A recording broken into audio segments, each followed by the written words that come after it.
வணக்கம். டிசம்பர் 12ஆம் தேதி ரஜினியோட சூப்பர் ஸ்டாரோட பிறந்த நாள். அதுக்கு வந்து பார்த்தீங்கன்னா, தளபதி படம் வந்து ரிலீஸ் பண்ணாங்க தியேட்டர்கள்ல. இந்த தலைமுறை மக்களும் நிறைய பேர் போய் பெருந்திரளா போய் பார்த்து அதை கொண்டாடினாங்க. சோஷியல் மீடியாவில் எங்கே பார்த்தாலும் தளபதியோட பாடல்கள், அந்த காதல் அந்த பிரேக் ஆற அந்த லவ் பிரேக் அந்த அந்த பிஜிஎம், ஸோ அப்படி நிறைய விஷயங்கள் ட்ரெண்ட் ஆகிட்டு இருந்தது. ஸோ தளபதி அப்படிங்கிற அந்த படம் வந்து பார்த்தீங்கன்னா, தளபதி அப்படிங்கிற அந்த வேர்டு வந்து பார்த்தீங்கன்னா, ஒரு தலைவரோடது கிடையாது. ஒரு அரசனோட கிடையாது. பட் அரசனோட படை தளபதி. அதாவது கமாண்டர்னு சொல்லுவான் இங்கிலீஷில். ஸோ அதுதான் தலைவர். அதாவது அந்த படத்தில் லீடர் அப்படின்னு பார்த்தா மம்மூட்டி தான்.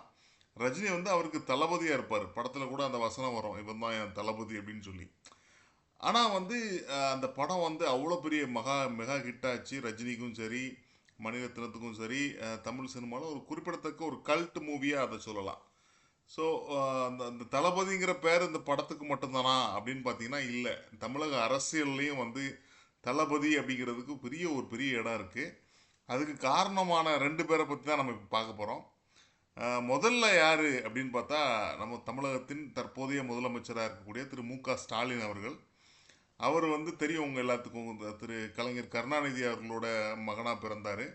பிறந்து 1968களிலே வந்து அந்த கோபாலபுரம் சைடில் ஒரு இளைஞர் அணி அமைப்பாக ஒரு சலூன் கடையில் ஆரம்பித்து அப்படி பண்ணார். அதுக்கப்புறம் வந்து எனக்கு தெரிஞ்சு 82-3 இருக்கும்னு நினைக்கிறேன். 83 அந்த பீரியடில் அவரை வந்து கட்சியோட இளைஞரணி செயலாளராக நியமிக்கப்படுறார். அவர் திமுகவோட இளைஞரணி செயலாளர் நியமிக்கப்படுறாரு. அதுக்கப்புறம் வந்து அவர் வந்து நடைப்பயணங்கள் நிறைய விஷயங்கள் கட்சிக்காண்டி அவர் பண்ணுறாரு. வாரிசு அரசியல் தான், பட் இருந்தாலும் அவர் நிறைய பண்ணுறாரு. ஸோ அப்போ வந்து அவருக்கு பேர் வந்து என்ன வைக்கப்படுது அப்படின்னா, தலைவர் கலைஞர் தளபதி மு.க. ஸ்டாலின் அப்படின்னு அவருக்கு 83களிலே வைக்கப்படுது. ஸோ அப்படி பார்த்தா அந்த படம் வந்து தளபதி மூவி வர்றதுக்கு முன்னாடியே நடந்துச்சு. ஸோ அதுக்கப்புறம் அவர் நிறைய விஷயங்கள் பண்ணுறாரு. அதுக்கப்புறம் சென்னையோட மேயர் ஆகிறாரு. அதுக்கப்புறம் தமிழகத்தின் துணை முதலமைச்சர் ஆகிறாரு. அதுக்கப்புறம் திமுக தலைவராக ஆகிறாரு. அதுக்கப்புறம் கலைஞர் மறைவுக்கு பிறகு முதலமைச்சராக பதவி வைக்கிறாரு. திமுக தலைவராகவும் இருக்கார். ஆனாலும் அவர் இளைஞரணி செயலாளராக இருக்கும்போது கட்சிக்கு வந்தவங்க நிறைய பேர். இன்னைக்கு முக்கிய அமைச்சர்களாக இருக்கக்கூடிய திரு துரைமுருகனாக இருக்கட்டும், திரு நேருவாக இருக்கட்டும், வேற ஏவா வேலுவாக இருக்கட்டும், நிறைய பேர், திரு பொன்முடியாக இருக்கட்டும், அவங்க எல்லாருமே வந்து அவரோட பீரியட்லேருந்து வந்தவங்க. அதாவது அவர் தளபதி ஸ்டாலினாக இருக்கும்போது வந்தவங்க. இன்னைக்கு அவர் வந்து தளபதியிலேருந்து ஒரு ப்ரமோஷன் வாங்கி தலைவர் மு.க. ஸ்டாலின் ஆயிட்டாரு. அதாவது கட்சியோட தலைவர் ஆயிட்டாரு. இருந்தாலும் இன்னைக்கும் அவங்க எல்லாரும் பேசுறது தளபதி, தளபதி பேசுவார், தளபதி சொன்னது மாதிரி அப்படின்னு நிறைய பேர் சொல்கிறத நம்ம டிவியில் பார்த்துருப்போம்.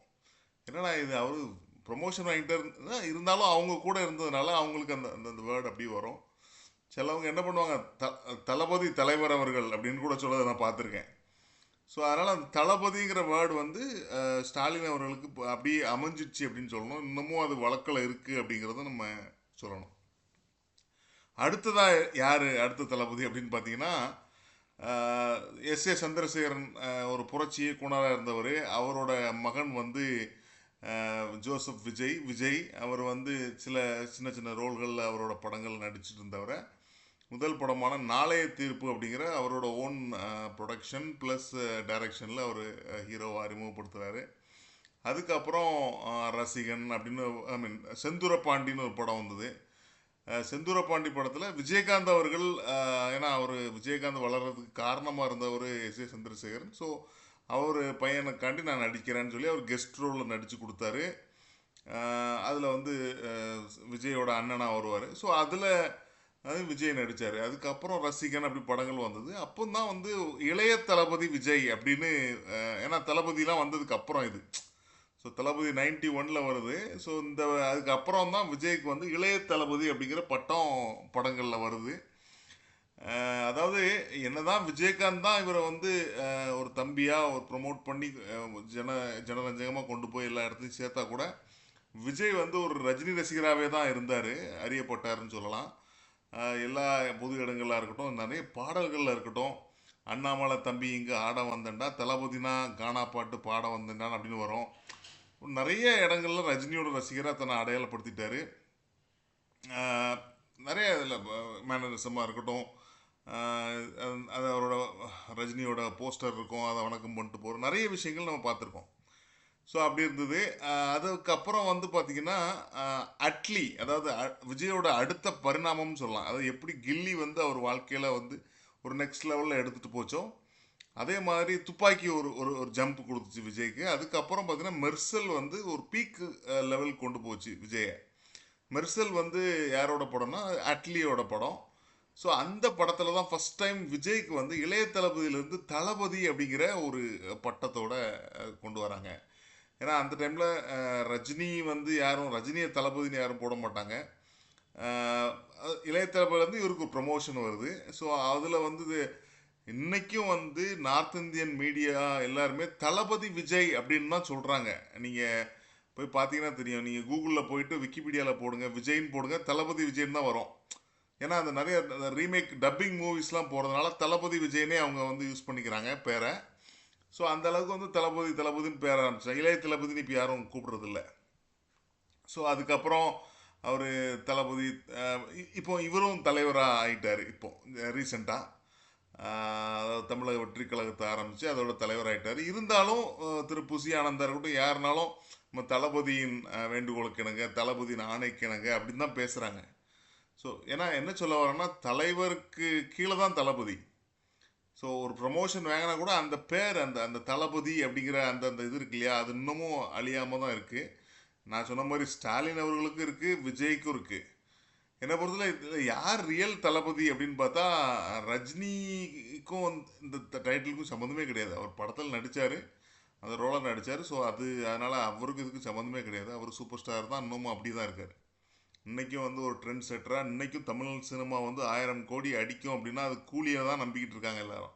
அந்த அளவுக்கு இன்னமும் 75 வயசுலேயும் அவர் ரொம்ப ஸ்ட்ராங்கான ஒரு பாக்ஸ் ஆஃபீஸில் போய்கிட்டு இருக்காரு. ஸோ தளபதிக்கு அவருக்கும் சம்மந்தம் கிடையாது.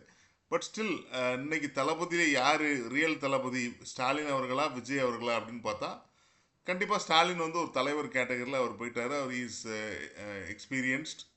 அவர் ஆல்ரெடி சிஎம் பதவியை வந்து அலங்கரிச்சிட்டு இருக்காரு. இன்னும் அதனால் அவரை தளபதின்னு கூப்பிடுறவங்க அவங்க ஏஜ் பீப்புள் தான் கூடுவாங்க. அதுக்கப்புறம் உள்ளவங்க யாரும் அவரை தளபதின்னு கூட மாட்டாங்க. ஆனால் விஜயை பொறுத்தவரை கண்டிப்பாக அவர் தான் ரியல் தளபதியாக இருக்கார் இப்போதைக்கு தமிழ் சினிமா தாண்டி அரசியல்லையும். அதனால் அவரோட தளபதி விஜய் இன்னும் நாளாகும். அவர் அந்த அப்படி மறைஞ்சு அவரை தலைவர்னு கூப்பிடுற அந்த இது வந்து கொஞ்சம் நாளாகும். ஸோ இந்த தளபதியை பற்றியான இந்த விஷயங்கள் வந்து என் மைண்டில் ஓடிச்சு. ஏன்னா தளபதி பார்த்து வந்ததுலேருந்து நியூஸில் பார்க்கும்போது 2 பேருமே தளபதின்னு கூப்பிடுறத பார்க்கும்போது இதை பற்றி கொஞ்சம் பேசணும் அப்படின்னு நினச்சேன். அதனால தான் ஜஸ்ட் என்னோடய கருத்துக்களை ஷேர் பண்ணேன். ஏதாவது இதை பற்றி உங்களோட கமெண்ட்ஸ் எதுவும் இருந்தால் என்னோடய கமெண்ட்டில் பதிவிடுங்க. நன்றி, வணக்கம்.